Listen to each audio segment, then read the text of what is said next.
వార్షికోత్సవం సందర్భంగా Meenakshi test tube baby centre Guntur నందు ఐవీఎఫ్ ట్రీట్మెంట్ పై 40 to 50% రాయితీ. నమస్తే, welcome to Suman TV. Present మనతో పాటు ఉన్నారు తోడు కావాలి సంస్థ నిర్వాహకులు మాస్టర్ దుర్గాప్రసాద్ గారు. నమస్తే అండి. నమస్కారం నవీనా. సార్ ఎలా ఉన్నారు? చాలా నవీనంగా ఉన్నాను, నూతనంగా ఉన్నాను. థ్యాంక్ యూ సార్, అడగగానే వచ్చారు. ఓకే. అయితే ఒక నటి జీవిత రాజశేఖర్ కొన్ని వ్యాఖ్యలు చేశారు, అవి ఇప్పుడు వైరల్ అవుతున్నాయి ఇన్స్టాలో, మీరు కూడా చూసే ఉంటారు.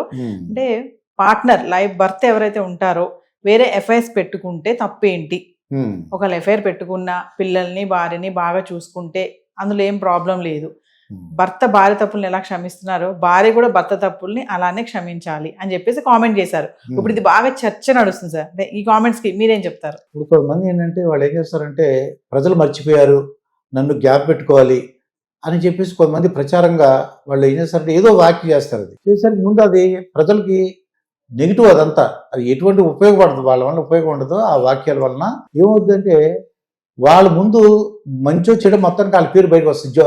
జీవిత రాజశేఖర్ ఇలా అన్నారు అని చెప్పేసి పాజిటివ్గా తీసుకుని ఉంటారు, నెగిటివ్గా తీసుకుని ఉంటారు. అయితే వీళ్ళకి ఏంటంటే తర్వాత ఎక్కువ ప్రజల్లో ఒక ఉద్యమంలాగా వచ్చేసి బాగా తిడుతున్నారు అనుకో, అప్పుడు ఏం చేస్తారు వాళ్ళు, సారీ అండి, సారీ చెప్తున్నాను, క్షమాపణ చెప్తున్నాను, నా వ్యాఖ్యలను వెనక్కి తీసుకున్నా అని చెప్పి వెనక్కి తీసుకుంటుంది ఆవిడ. కానీ నిజ జీవితంలో ఇది ఎటువంటి పరిస్థితుల్లో అది అమలు పరిస్తే మాత్రం చాలా చాలా ఇబ్బందులు నవ్వాను. ఎగ్జాంపుల్ ఎలా అంటే ఆర్థికంగా ఇప్పుడు ఒక భార్య ఉన్నప్పుడు కొంత ఖర్చు ఉందనుకో, ఇంకొక అమ్మాయిని మెయింటైన్ చేయాలంటే ఆ అమ్మాయి ఒక హౌస్ ఉండాలి, ఆ అమ్మాయి మెయింటెనెన్స్ అవన్నీ డబ్బులు ఇవ్వాల్సిందే కదా, అతను ఇవ్వాలి. అంటే మధ్య తరగతి వాళ్ళు ఇదంతా కూడా ఏంటంటే ఆవిడ దృష్టి బాగా రిచ్ పీపుల్ ఆలోచిస్తున్నామని చెప్తున్నాను. రిచ్ పీపుల్ కూడా అలా లేరమ్మా. రిచ్ పీపుల్ కూడా చాలా జాగ్రత్తగా, అంటే వైఫ్ అంటే వైఫే, అంటే భర్త దగ్గర భార్య దగ్గర ఎలా భర్త ఎలా ఉండాలి, ఒకరికొకరికి ప్రేమతో అనురాగంతో ఉండాలి.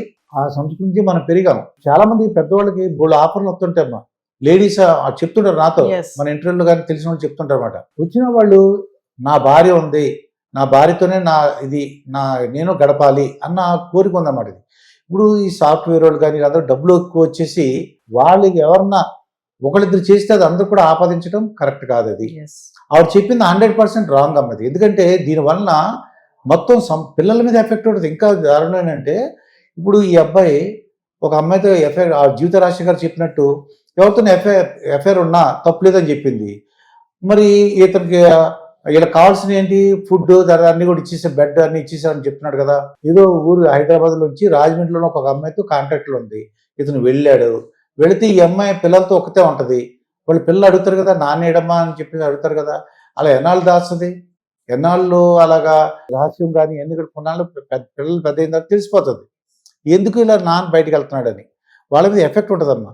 అమ్మా నాన్న దగ్గర ఉండి పిల్లల్ని చదివించుకోవడం, పిల్లలతో గడపడం, అదొక విధంగా పిల్లల మీద మంచి, అంటే వాళ్ళు అభివృద్ధి ఉంటుంది, చదువు మీద ఆసక్తి ఉంటుంది, చాలా ఇంట్రెస్ట్ గా బాగా చదువుతారు. జీవిత రాజశేఖర్ ఒక మాట అన్నారు సార్, ఏ భర్త కూడా శ్రీరామచంద్రుడు కాడు అని చెప్పేసి అన్నారు. అంటే ఈ మాట ఏదైతే ఉందో ఎంత మంది భార్యల పైన ఇది ప్రభావం చూపిస్తుంది? ఇది ఏంటంటే ఆవిడ చెప్పింది పచ్చకవర్లో ఊరంతా పచ్చగా పాతది. ఇది ఆవిడ చూసిన వాళ్ళందరూ అలా ఉన్నారేమో, ఆవిడ పెరిగిన వాతావరణం అలా ఉందమ్మా. కానీ నిజంగా అలా లేరమ్మా. నిజంగా ఆపర్చునిటీస్ వచ్చి ఆడవాళ్ళు, అంటే కొన్ని కంపెనీస్ అంటే వాళ్ళు ఓనర్స్ ఉంటారు, వాళ్ళకి ఎన్నో ఆపర్చునిటీ వస్తాయి, ఏదో విధంగా వస్తారు. కానీ లేదు, నా భార్య ఉంది, నేను అటువంటి పనులు చేయని చెప్పిన వాళ్ళు నేను చూశాను. నేను వాళ్ళకి డబ్బులు ఉన్నా సరే ఇంకొక అమ్మాయితో గడపాలని అనుకున్నా కూడా, అవకాశం వచ్చినా కూడా వాళ్ళు వెళ్ళరండి. ఎవరో ఒకరిద్దరిని చూసి, లేకపోతే తనకు తెలిసిన వాళ్ళు ఎవరో చేశారని చెప్పి జీవిత రాజశేఖర్ అలా అనటం చాలా, అది ఏంటంటే ఇది సాంప్రదాయం కాదన్నది. దానివల్ల ఇబ్బంది ఏర్పడుతుంది. మన దేశ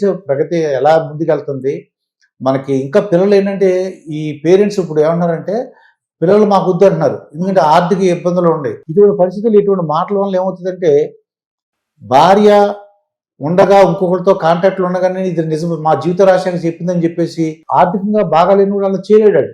అంటే సెలబ్రిటీ హోదాలో ఉన్నటువంటి ఇలాంటి వాళ్ళు సార్ ఇలా మాట్లాడడం వల్ల సోషల్ మీడియాలో ఇవి ట్రోల్ అవుతూ ఉంటాయి, మరి యువత పైన ముఖ్యంగా చూసుకుంటే ఇప్పుడు జనరేషన్ పైన కానీ రీసెంట్ గా పెళ్లి వాళ్ళ పైన కానీ బయట మనం చూస్తున్నాం ఎన్నో ఘోరాలు జరుగుతున్నాయి వివాహ అవును. బంధంలో. పెళ్లి చేసుకున్న కొద్ది రోజులకి విడిపోవడము, డివోర్స్ అవడం, అవును. లేదంటే ఒకరినొకరిని తొలగించుకోవడము, అడ్డున్నారని చెప్పేసి తొలగించుకోవడం, చాలా సంఘటనలు చూస్తున్నాం ఈ మధ్య కాలంలో. మరి ఇలాంటప్పుడు ఇలాంటి కామెంట్స్ రావడం, ఏ భర్త శ్రీరామచంద్రుడు కాదు, తప్పు చేస్తే క్షమించాలి, భార్య కూడా క్షమించాలి, భర్త కూడా క్షమించాలి, రోడ్డును పడేస్తే నెగ్లెక్ట్ చేస్తే తప్ప నెగ్లెక్ట్ చేయకుండా బాగా చూసుకుంటే ఏం కాదు ఎఫైర్ ఉన్నా అని అనడం అనేది, ఇలాంటివన్నీ కూడా ఫైనల్ గా సార్ ఎలాంటి ఇంపాక్ట్ చూపిస్తుంది యువత పైన అంటే? దీనివల్ల ఏమవుతుందంటే యువత నిజం అనుకుని నమ్మిన సందర్భాలు కూడా ఉంటాయి. కానీ నేను చెప్పేది ఏంటంటే అది ఎటువంటి పరిస్థితి ఎవరో ఒక ఆవిడ చెప్పినదని, ఎవరో జీవిత రాశికి చెప్పిందని అది నిజం మాత్రం అనుకోవద్దు.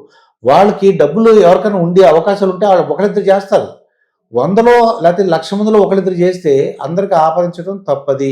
దీనివలన ఆర్థికంగా ఇబ్బందులు ఏర్పడతాయి, మనస్పర్ధలు వస్తాయి, ఇంకా విడిపోవడానికి అవకాశం ఉంది. ఇతను ఎవరితోన్నా కాంటాక్ట్ భార్య తెలిసిండి కాంటాక్ట్ పెట్టుకుంటే ఆటోమేటిక్గా ఈ భార్య కూడా మంచి అవకాశాలు వస్తాయి. అంటే ఇంటి పక్కన వాళ్ళు, ఇంటి ఎదురు వాళ్ళు ఎవరో చూస్తుంది, చూసి లేదంటే వాళ్ళే ఇంటి ఎదురు ఇతను లేనప్పుడు కూడా మాట్లాడడానికి ట్రై చేస్తారు. ఇది ఈ అమ్మాయి రాజశేఖర్ చెప్పింది తప్పు లేదని చెప్పింది. అంటే ఈ భార్య కూడా తప్పు చేసినా కూడా ఏమో అనకూడదు అని చెప్తుంది. ఇది అంత విశాల హృదయం, ఏ తప్పైనా అంత విశాల హృదయం. ఏ తప్పైనా ఇంకేంటి వాళ్ళిద్దరూ ఏదో అక్రమ సంబంధం, ఏ తప్పైనా మిగతా చిన్న చిన్న తప్పులే ఉంటుంది. అక్రమ సంబంధం ఉన్నా తప్పు లేదు అన్న టైప్లో నాకు అర్థం అవుతుంది. అది చాలా తప్పది. దీనివల్ల సమాజం మీద ప్రభావం ఉంటుంది. చాలా ఉవ్వెత్తులు అంటారు కదా, చాలా రివోల్ట్ లాగా వస్తుంది. అసలు మనిషివా పశువా అలా అంటానికి కూడా అవకాశం ఉంది. నేనైతే అంటలేదు కానీ అలా తిట్టడానికి అవకాశం ఉంది. మహిళా లోకం నుంచే మహిళలే ఈ జీవిత రాశిని తిట్టడానికి అవకాశం ఉంది. కానీ ఒక మంచి అంటే ఉన్నత స్థాయిలో ఉన్నవాళ్ళు, సినిమా యాక్టర్లు కానీ లేకపోతే ఏదన్నా 10 మంది అనుసరించే వాళ్ళు జాగ్రత్తగా మాట్లాడి నేర్చుకోవాలి. ప్రజలకు మంచి ఎలా చెప్పాలి తప్ప ఇటువంటి చెత్త మాటలు మాట్లాడకూడదు. Thank you sir. నమస్కారం.